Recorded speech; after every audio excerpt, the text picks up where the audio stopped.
The head of neurology at Incheon Metropolitan Hospital didn't even look back as he closed the patient's file.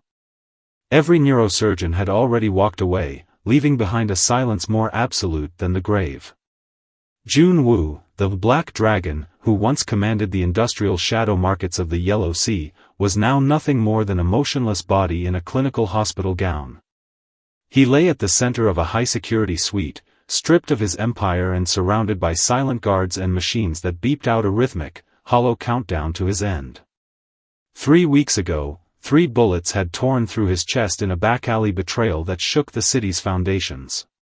Now, the monitors showed a flat, gray wasteland where a brilliant, ruthless mind used to be. His mind was a silent city where the lights had been turned off forever. Outside the door, his second-in-command, Hak-kun, didn't wear the face of a grieving brother. His eyes were wide and predatory, tracing the jagged, shallow spikes on the heart monitor as he waited for the inevitable. He had already prepared the DNR papers, a cold, bureaucratic execution scheduled to clear the bed in exactly 48 hours. The vultures were already circling, his rivals carving up shipping lanes and shadow accounts while he was still warm. Not a single soul who entered room 902 did so out of love. Every visitor was driven by greed or cold calculation. To the world, Joon Woo was a broken weapon, a fallen monument of ink and marble waiting to be melted into history. The air in the room was thick with the scent of massive arrangements of white lilies that smelled of funerals and endings. But every night, a cleaning woman named Joan Rita would push her heavy industrial cart into the suite, the wheels squeaking in a rhythmic, mournful protest against the sterile linoleum. She was a ghost in the city, an invisible mother living in the cracks of the district, carrying the weight of a world that refused to see her. She didn't talk to him because she knew he was a billionaire syndicate boss. She spoke because she saw a human being behind the heavy black tattoos that covered his muscular arms. While the medical staff walked away and the enforcers waited for the flatline, Joan Rita stayed, letting her words fill the empty space as 2 souls drifted in the same silent harbor. To the rest of the world, Joan Rita was a shadow in a gray uniform, a woman whose existence was defined by the dirt she removed and the trash she carried away. Inside the high-security suite of Incheon Metropolitan Hospital, the air was colder, smelling of ozone and expensive antiseptic, dominated by the mechanical sigh of a ventilator that was the only thing keeping the Black Dragon from melting into history. She moved with a practiced, quiet grace under the harsh fluorescent lights as she began to wipe down the surfaces, her eyes avoiding the armed guards outside the door. They never looked at her anyway, their eyes were for threats, and Joan Rita, with the faint scent of baby formula clinging to her skin, was no threat to anyone. Joon Woo looked less like a man and more like a fallen monument, his jawline sharp enough to cut even in his stasis. To the city, the intricate dark dragons spiraling down his muscular arms were marks of terror, but to Joan, they were just a map of a life she could never understand. "It rained again today, Joon Woo," she whispered, her voice a soft, melodic contrast to the clinical beep of the heart monitor. She didn't call him sir or boss. In the dark of the night, they were just 2 souls drifting in the same silent harbor. She told the silent stranger about her son, Peter Joan. She spoke of the way he laughed at the rain and how he thought the thunder was the sky grumbling because it had missed its breakfast. "He tried to share his crackers with a stray cat this morning," she said, a small smile flickering as she polished the chrome rail of the bed. "We don't have much, but he's got a heart big enough to feed the whole of Incheon." But as the night deepened, the reality of the slums began to press in. She spoke of the landlord who didn't care that the heater was broken or that the mold was creeping up the walls. "I'm 3 shifts short this month because Peter had that cough," she admitted, her voice trembling with the weight of the debt suffocating her. "It's funny, isn't it? You're lying there with all the money in the world and you can't even breathe on your own. I've got all the breath in the world and I can't afford to live." She reached out, her hand hovering just inches above his tattooed forearm before she pulled back. She stayed, letting her words fill the empty space, speaking of the invisible thread her mother used to talk about, the one that connects people who have nothing left to lose. Deep inside his endless void, for a split second, the jagged line on the monitor seemed to dance with a new, subtle rhythm, as if his heart were reaching out to catch her voice before it vanished. The heavy double doors of the private wing hissed open, and the temperature in the hallway seemed to drop 10 degrees. Hakkun didn't walk so much as glide, his custom-tailored suit a sharp obsidian contrast to the sterile white walls of Incheon Metropolitan Hospital. To any nurse watching through the station monitors, he looked like a grieving brother in arms, a loyal second-in-command keeping a final vigil. He pulled a heavy chair toward the bedside and leaned forward, letting his head hang low in a facade of mourning. But beneath that mask, his eyes were wide open and sharp, tracing the jagged, shallow spikes on the heart monitor. He didn't see a mentor, he saw an obstacle. "You always did have a sense for the dramatic, Joon Woo," Hakkun murmured, his voice a low, gravelly rasp that never reached the security microphones.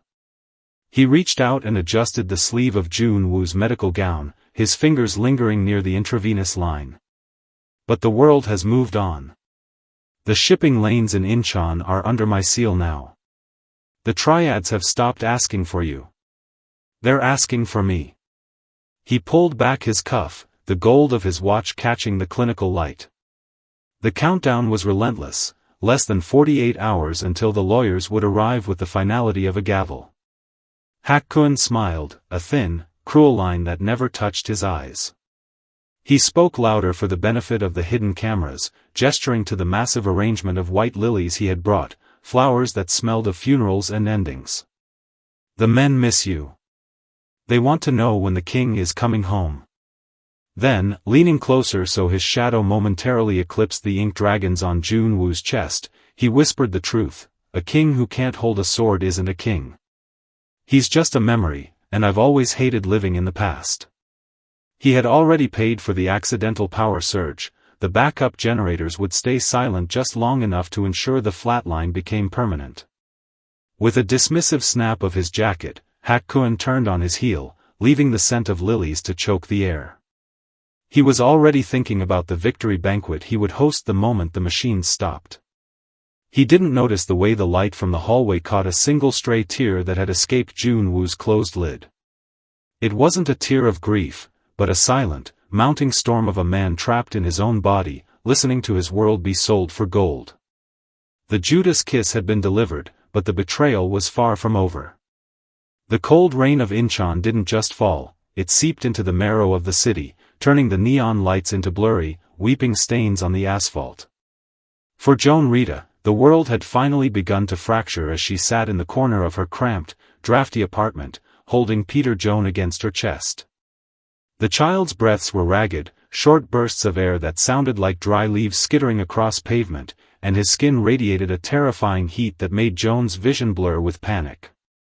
Every few minutes, Peter would whimper, a small, broken sound that tore through Joan's heart more effectively than any blade. She had called the clinic, but the voice on the other end was as cold as the rain, citing a list of fees she couldn't begin to cover. When she reached out to her manager at the convenience store to ask for a late start so she could find a neighbor to watch her sick son, the response was even swifter.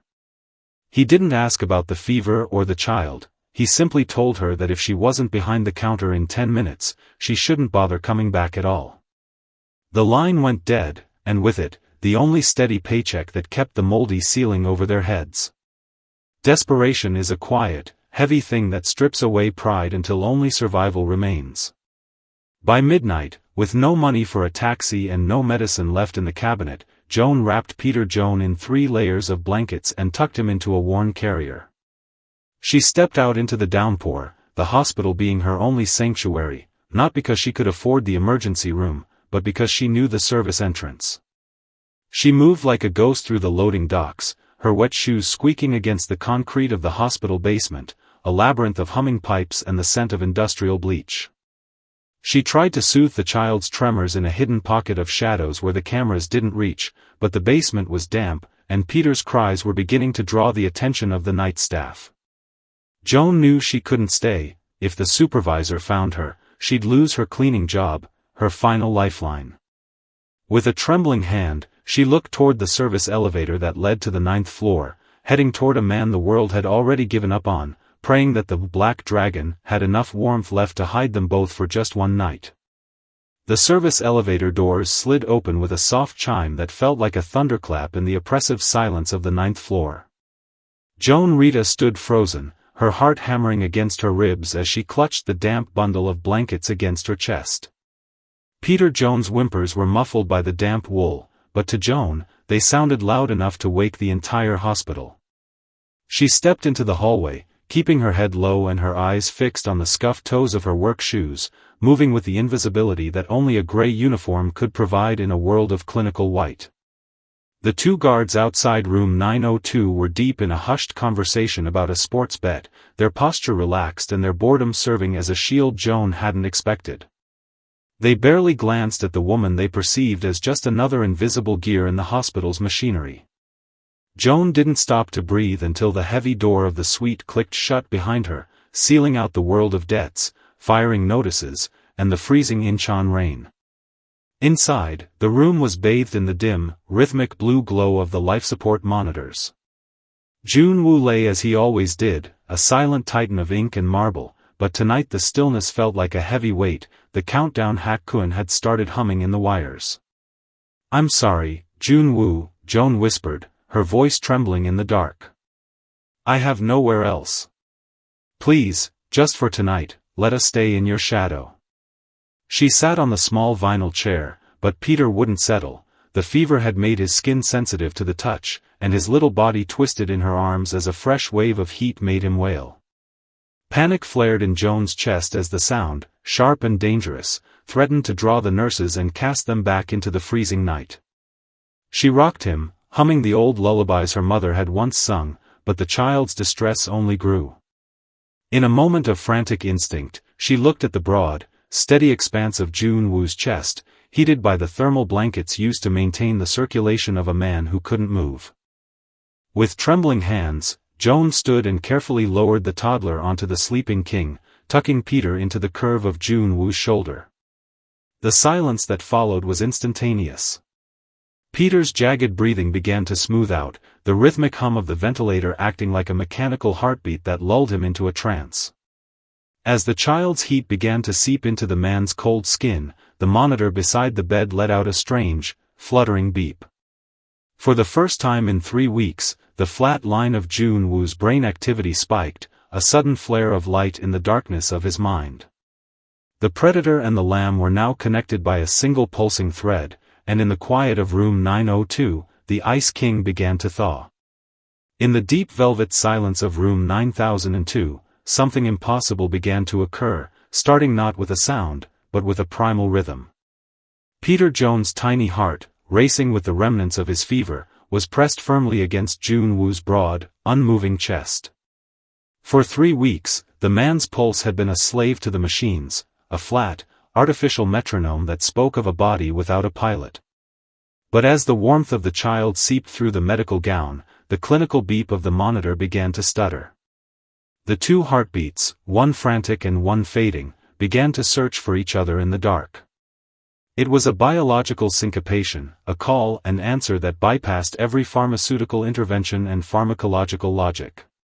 Joan Rita watched, her breath hitched in her throat, as the jagged green line on the screen began to shift, the rhythm of the child pulling the man back from the gray shore of the void. Peter's breathing slowed, his tremors finally easing as he subconsciously anchored himself to the steady rise and fall of Joon Woo's chest. In return, Joon Woo's heart began to beat with a strength it hadn't shown since the night of the betrayal in the shipyard. Inside the silent city of Joon Woo's mind, the lights didn't just flicker, they roared to life. In the darkness of his coma, he had been a ghost watching his own empire burn, drifting in a wasteland of static. But the soft, trusting pressure of a life that needed him triggered something more powerful than the will to live, it triggered the instinct to protect. It was the same fire that had once made him the most feared man in the shadow markets, but now it was stripped of malice. Suddenly, the neurological monitors erupted in a frantic chorus of alarms. The brain activity sensors, which had shown nothing but a flat wasteland for 21 days, were now reporting a hurricane of electrical signals. The Ice King wasn't just thawing, he was waking in a state of high alert. Joan saw the miracle unfolding as Joon Woo's hand, large and scarred, twitched in response to the child's touch. Peter Jones' tiny finger remained locked in a desperate, unwavering grip, a small anchor holding the dragon to the world of the living.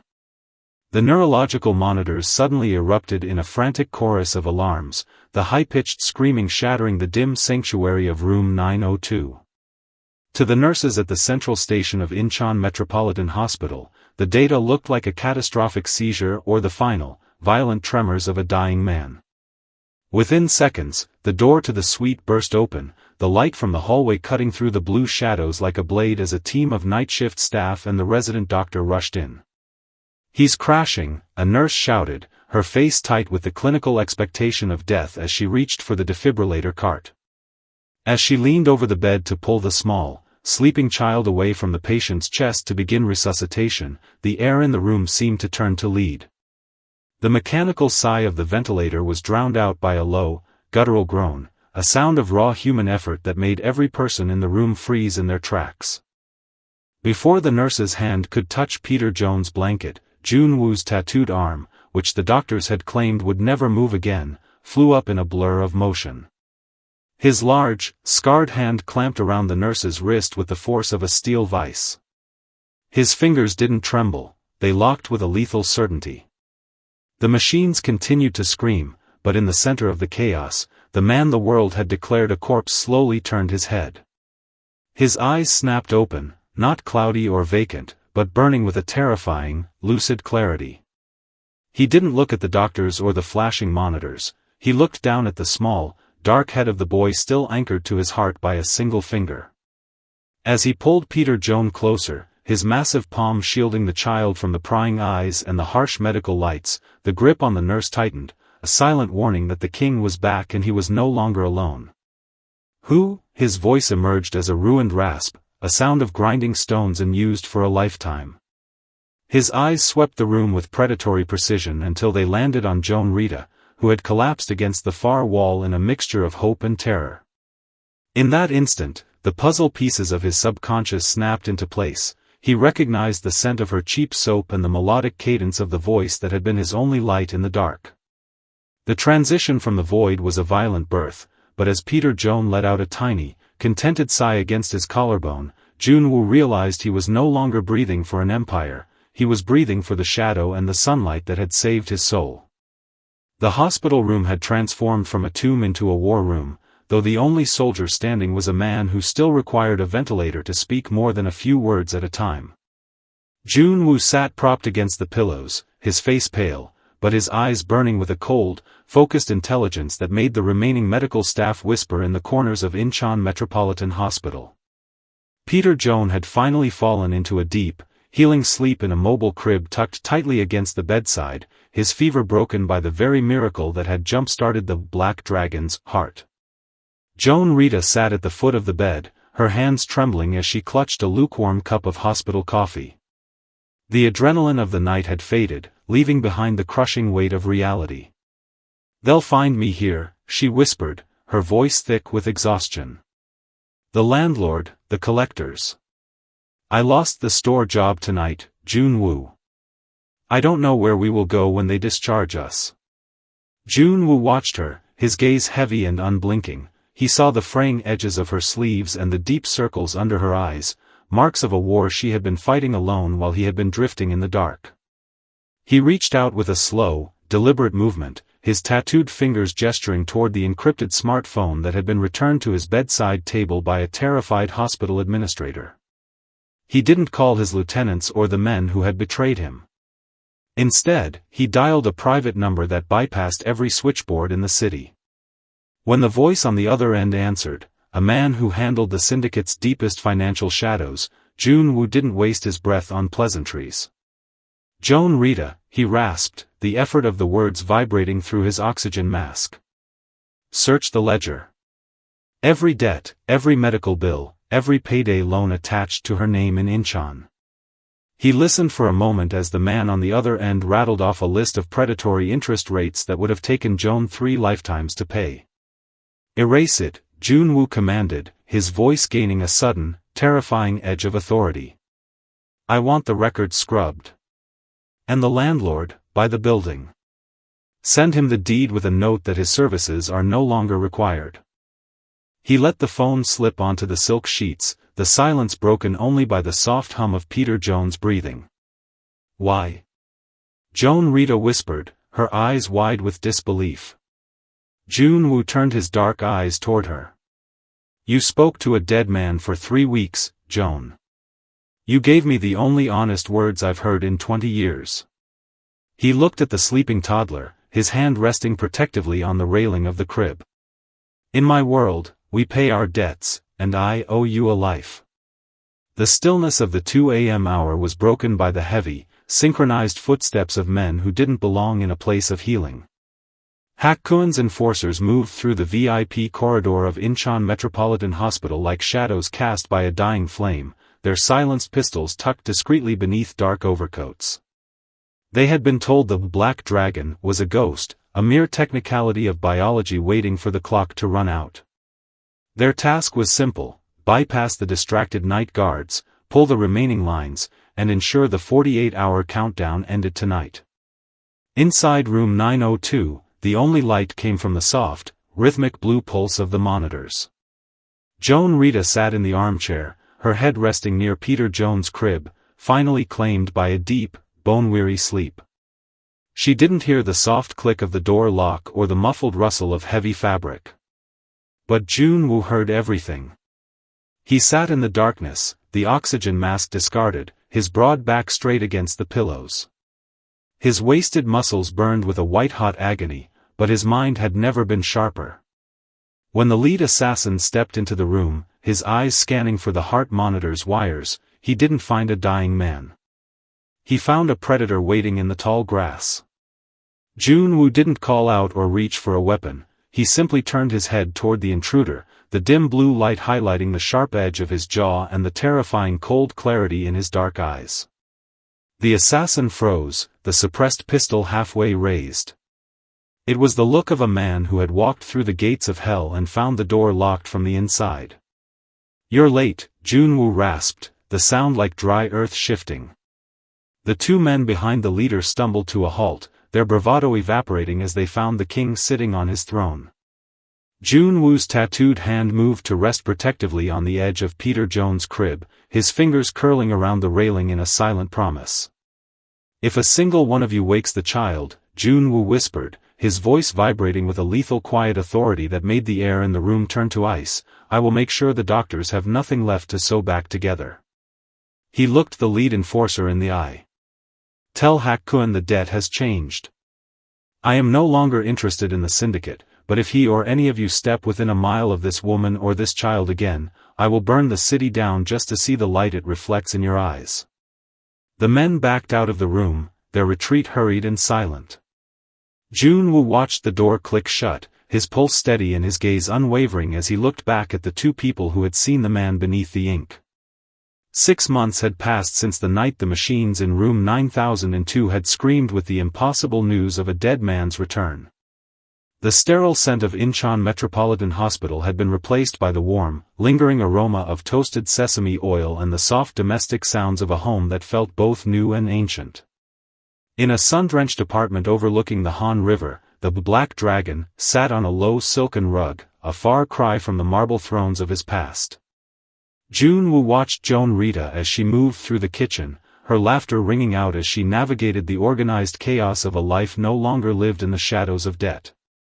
He looked down at his own hands, the same hands that had built an empire of fear, and saw how they now trembled, not with weakness, but with the weight of a different kind of power. Peter Jones, now thriving and full of the boundless energy of a toddler who had forgotten the taste of fever, toddled toward him. The boy stopped just inches away, his wide chocolate-colored eyes fixed on Joon Woo's forearm. Joon Woo instinctively started to pull his sleeve down, a reflex born from a lifetime of being told that the ink of the underworld was meant to intimidate and repel. He didn't want his darkness to touch the child's light. But Peter Jones reached out, his tiny, soft fingers tracing the head of a dark dragon that coiled around the man's wrist. He didn't flinch or cry, instead, he let out a delighted giggle, his small hand patting the scarred skin as if it were the most natural thing in the world. Pretty, Peter whispered, his vocabulary expanding daily in the safety of Joon Woo's presence. Joon Woo felt a lump form in his throat, a sensation more piercing than any bullet. He slowly knelt to the boy's eye level, his massive frame shrinking to accommodate the child's world. In that moment, the last of the Ice King truly melted away. He realized the tattoos didn't frighten Peter because the boy didn't see the blood they represented, he saw the man who had held him when the world was cold. "I've signed the final papers for the Foundation," Joon Woo said as Joan Rita sat beside him on the floor. "The Syndicate is gone. In its place, we're opening 3 more clinics in the districts where the mothers are still hiding in basements. No one will be turned away for a lack of money. No one will be invisible." As the sun dipped below the horizon, painting the river in shades of gold and violet, Joon Woo finally understood. The most powerful man in the room wasn't the one who could take a life, but the one who was willing to change his entire world to protect the small hand resting in his. The thread was real, and for the first time in his life, Joon Woo was finally free.